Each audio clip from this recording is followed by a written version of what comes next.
Hi there, it's Pete the Hipster King from the Hairy Game Lords, and this evening we have been playing this, the Princes of Florence from WizKid Games. What did we think?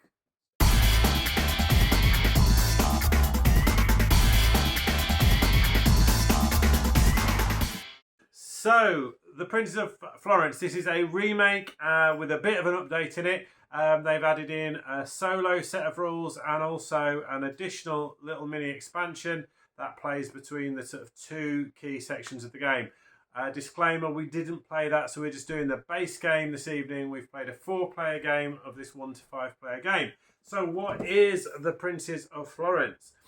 Other than bloody brilliant, I'll put it out there straight away. We've had a real blast this evening playing this one, and all agreed of all the WizKid games, we do get sent these quite regularly for review. This is probably one, if not the best. It's one of the top 2 that we've really enjoyed playing. So how does it play? Well, basically, you are playing as one of the Princes of Florence. You've got a little, you've got your little board that you're going to be building onto. You're going to be putting buildings out there and landscape tiles. Bit of a polyominoes little game there, mini game there. And you're, what do you say then? Me. It's like Ange. I'm amazing at it. Yeah.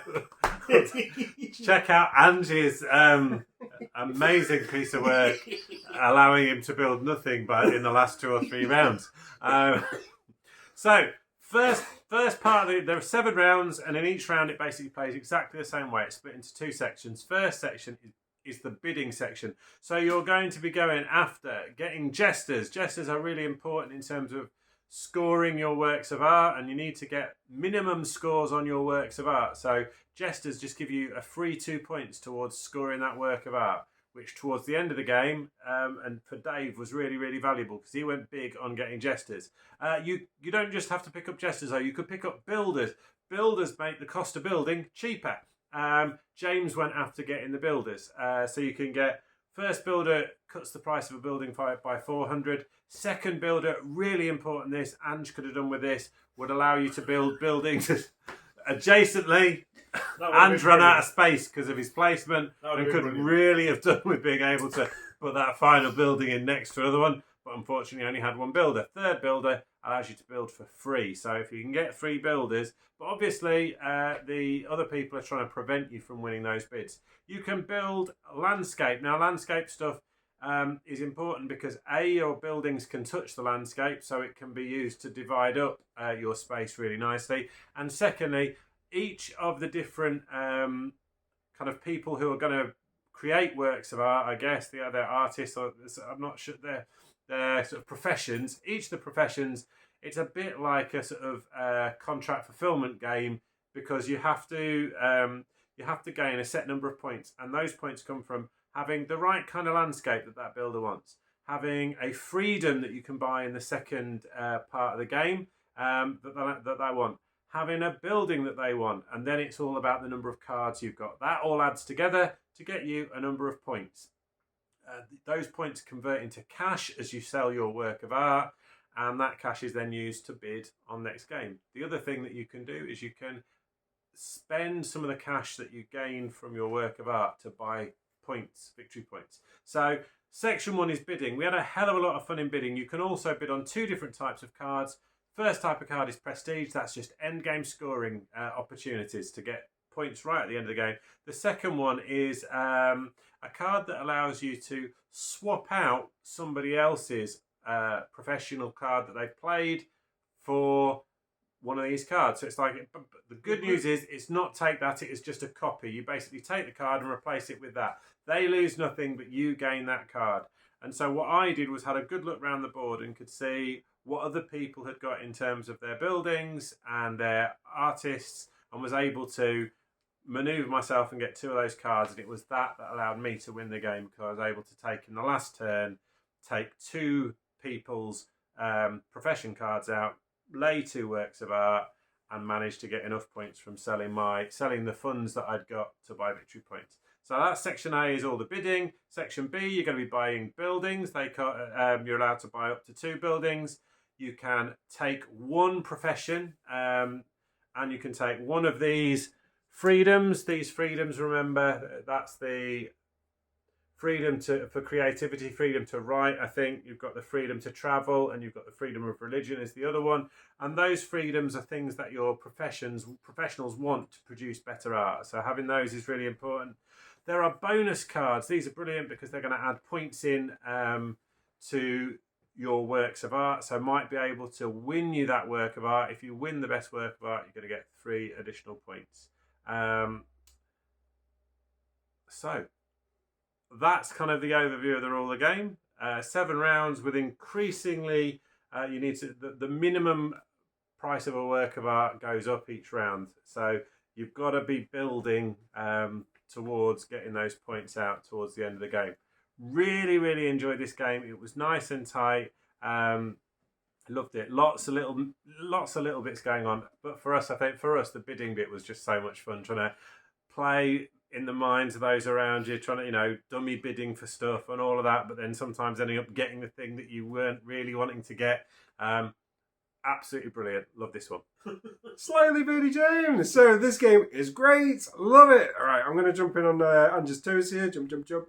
The artwork is fantastic. I love the use of colour, and it really, really makes this game work. It's such a great marriage of art and game. So that's great. You got these handy player guides. That writing is small. It is not Dave friendly, and I love the realization in round 7, the final round, of what information is on that for Dave. That was a great moment. And here's your player board. You can be hairy or not so hairy. Quite different amounts of hair. You got this, which is your I guess your gland. There's double-sided there. I think everyone stayed on the same side. There's the flip side is for a different game that's slightly co-op, where you're playing, you can build along with the people beside you. So it's a different. Oh, nice.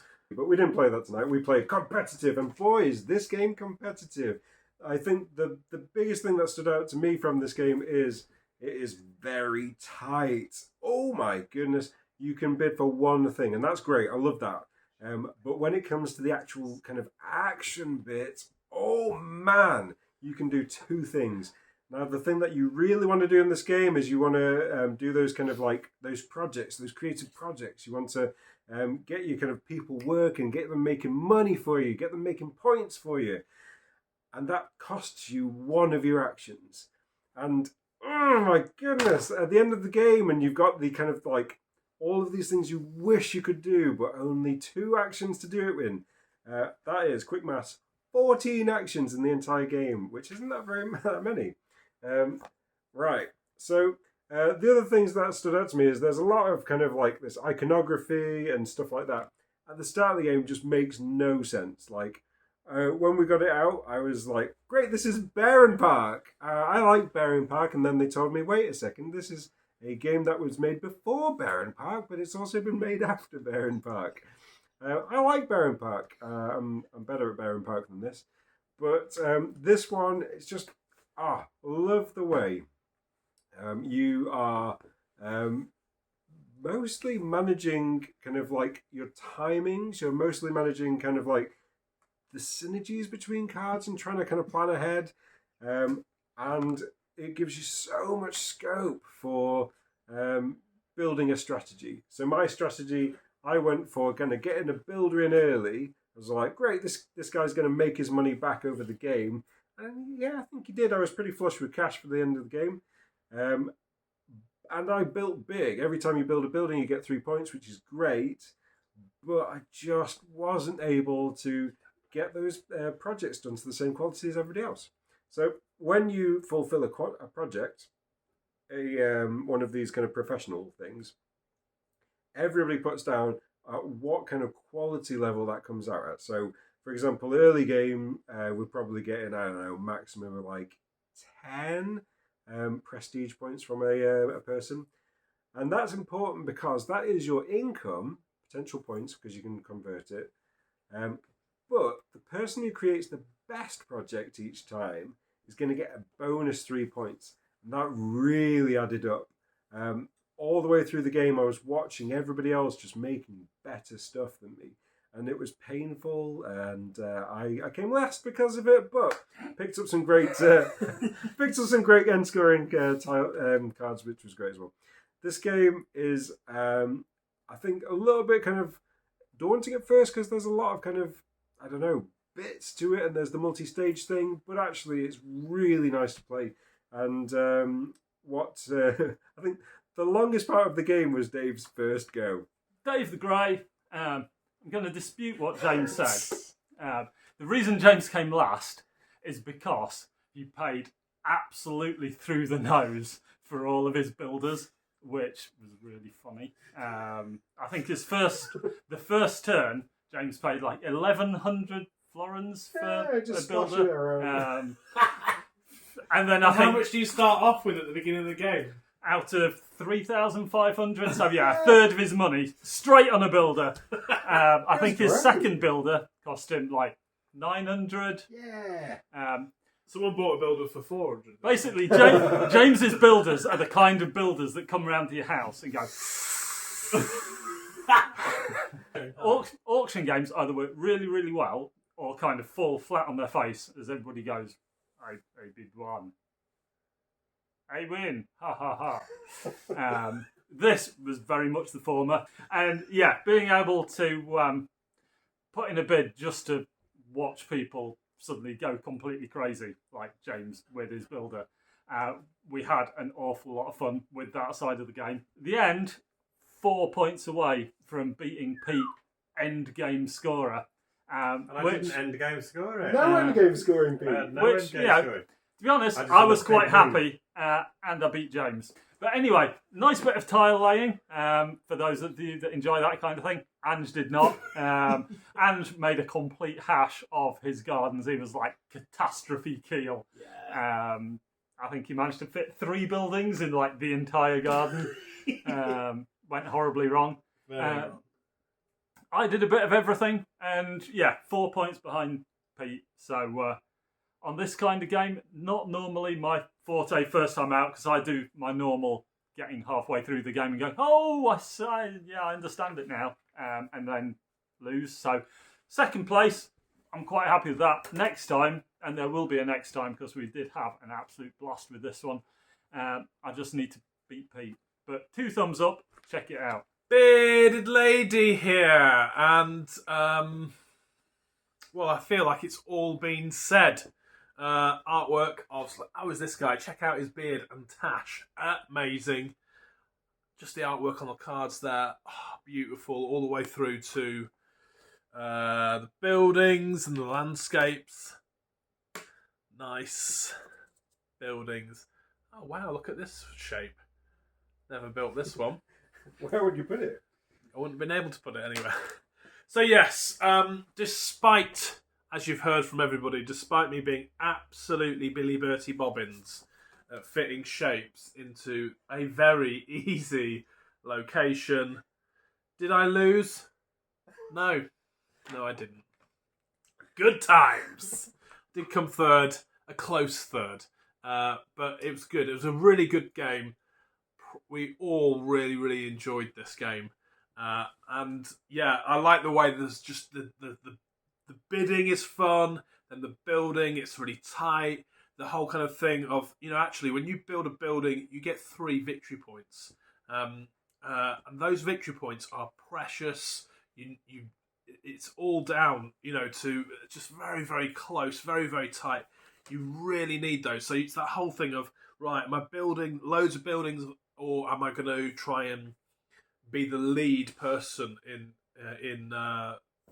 creating the whatever it is, the art stuff? Is that right? You get 3, don't you? If you're the highest earner. There are only 11 points in it in the end. Oh, 11 points in it at the end there. So yeah, really, really enjoyed this game.